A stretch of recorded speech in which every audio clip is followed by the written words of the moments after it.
Welcome back. We saw a change of tactics being employed in the war between Russia and Ukraine. The United States gave Ukraine permission to use long-range American missiles to hit targets in Russia. Ukraine has done so, as well as use British cruise missiles.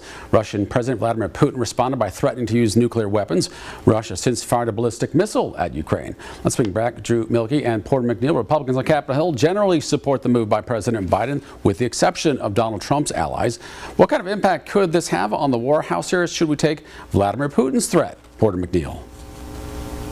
I think Putin has made these threats about nuclear war before, and so I think this is Putin propaganda. I think this signals a new chapter in a more aggressive Western alliance policy toward this war. I think there's new momentum, and I think that's why you're hearing this propaganda from Russia. This war is not the choice of Ukraine or Britain or the U.S. This is on Russia, entirely on Russia. They're the bullies. All they need to do is extract themselves from Ukraine. And my concern with the incoming administration is obviously the alliance that Donald Trump has with Russia. And he may think that he can end the war, but on what terms? On what terms? It shouldn't be in favor of Russia. And I think the Biden administration may be motivated now to try to finish this before it's settled in Russia's favor. Drew Milke, your take on these developments? Should we make anything serious about Vladimir Putin's threats here?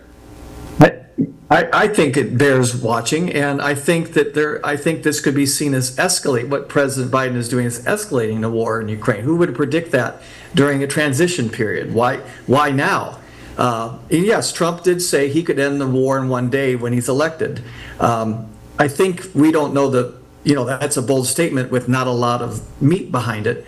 But let's see we would have liked to have known if he could have done some kind of truce talks, and I think he could get it done.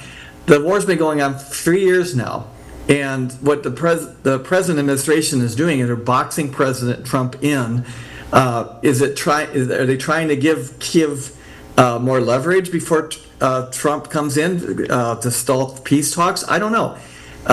But to me, it's an last-minute escalation of the war. Yes, North Korean troops are on the ground there, and this just raises the ante. This just complicates it even more.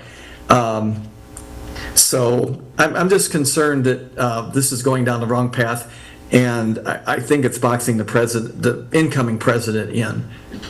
Drew Milke, Porter McNeil, thanks for the conversation. Both of you be safe.